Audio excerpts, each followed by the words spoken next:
और चलिए अब उत्तराखंड की खबरों का भी रुख कर लेते हैं। दिल्ली दौरे से लौटे बीजेपी प्रदेश अध्यक्ष कार्यकारिणी घोषित करने में लग सकता है समय। सूत्रों के हवाले से जानकारी मिल रही है, राष्ट्रीय नेतृत्व ने संगठन को दिए हैं कई नई टारगेट और 2024 लोकसभा चुनाव पर फोकस करने के भी निर्देश दिए गए हैं। 2019 के लोकसभा चुनाव में 65 विधानसभा सीटों पर थी पार्टी की बढ़त।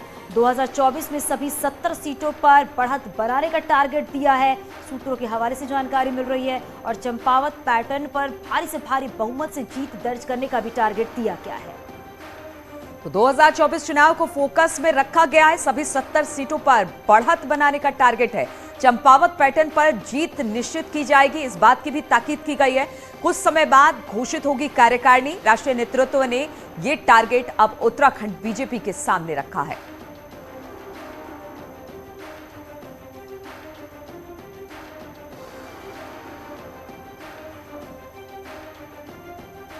और बातचीत करने के लिए दीपांकर भट्ट इस वक्त हमारे साथ जुड़ गए हैं। दीपांकर, बैठक हुई लेकिन कहा यह गया कि देखिए अब ये जो बैठक है बेहद महत्वपूर्ण इसलिए हो जाती है क्योंकि सबसे बड़ा लक्ष्य आपका 2024 है और इसको लेके तमाम तरह की ताकीद अब उत्तराखंड बीजेपी को कर दी गई है।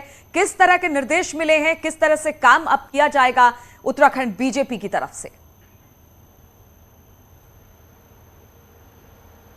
बिल्कुल नीलू, सबसे अहम बात यही है कि 2017 के बाद उत्तराखंड में बीजेपी कोई बड़ा इलेक्शन हारी नहीं और अभी महेंद्र भट्ट नए प्रदेश अध्यक्ष बने बीजेपी के, दिल्ली गए थे। उम्मीद ये थी कि उनको अपनी टीम मिलेगी, टीम बनाने का बहुत जल्द मौका मिलेगा, लेकिन अपनी जो प्रदेश कार्यकारिणी है उसमें बनने में थोड़ा वक्त लगेगा, जो सूत्रों के हवाले से खबर है। लेकिन अब जो सबसे बड़ा टारगेट उन्हें राष्ट्रीय संगठन की तरफ से दिया गया है वो ये कि 2024 का जो लोकसभा चुनाव होगा उस चुनाव का रिजल्ट पिछले चुनाव से भी बेहतर होना चाहिए। पिछले चुनाव में अगर बात करें तो 5 लोकसभा सीटों में 65 विधानसभा सीटों में जो 5 लोकसभा सीटों के अंतर्गत जो 65 विधानसभा सीटें आई उनमें अच्छा प्रदर्शन था बीजेपी का, 5 जगह अच्छी कंडीशन नहीं थी। तो इस बार यह कहा गया कि जो 70 की 70 विधानसभा सीटें हैं वहां पर परफॉर्मेंस ऐसी हो जैसे उपचुनाव जो चंपावत में हुआ था, मुख्यमंत्री पुष्कर सिंह धामी ने जहां पर इलेक्शन लड़ा था वहां पर जिस तरीके से रिकॉर्ड वोटिंग हुई थी, वहां पर मुख्यमंत्री को जिस तरीके से वोट पड़े उसी तरह की वोटिंग, उसी तरीके से वोटर का बाहर निकलना और उसी तरीके बेहतरीन रिजल्ट 2024 में मिले।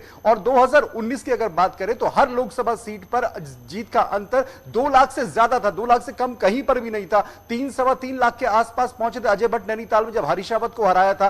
तो इस बार बीजेपी का अब सीधा फोकस है कि प्रदेश कार्यकारिणी बनेगी, वक्त लगेगा, लेकिन फिलहाल आप टारगेट ये देखिए कि 2024 में पार्टी को कैसे बड़ी विजय दिलानी है।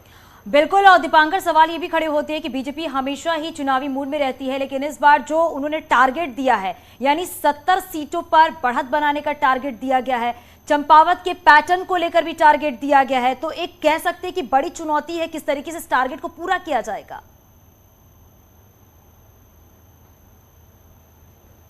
हाँ बिल्कुल, बीजेपी के सामने चैलेंज जरूर है, लेकिन बीजेपी की जो वर्किंग है, बीजेपी की जो स्टाइल है और जो बात 2017 में 2014 में प्रधानमंत्री नरेंद्र मोदी सेंटर में आए, 2017 के बाद बीजेपी कोई बड़ा इलेक्शन उत्तराखंड में हारी नहीं, इसलिए बीजेपी इस बात से तो कॉन्फिडेंट है कि रिजल्ट उनके पक्ष में रहेगा। लेकिन रिजल्ट को और कितना बेहतर किया जाए, कहीं पर भी किसी तरह की स्थिति ना आए। और सबसे बड़ा चैलेंज है कि हरिद्वार उधम सिंह नगर, ये 2 डिस्ट्रिक्ट वो हैं जहां विधानसभा चुनाव 2022 में कांग्रेस का प्रदर्शन काफी हद तक ठीक रहा। तो इन 2 लोकसभा सीटों में जो नैनीताल उधम सिंह नगर एक सीट और दूसरी हरिद्वार सीट, यहां पर भी कैसे पार्टी का परफॉर्मेंस बेहतर किया जाए, यह पार्टी संगठन के लिए एक बड़ा चैलेंज रहेगा। जी दीपांकर, एक छोटा सा सवाल, कार्यकारिणी की बैठक में आखिर इतना वक्त क्यों लग रहा है गठन में इसके?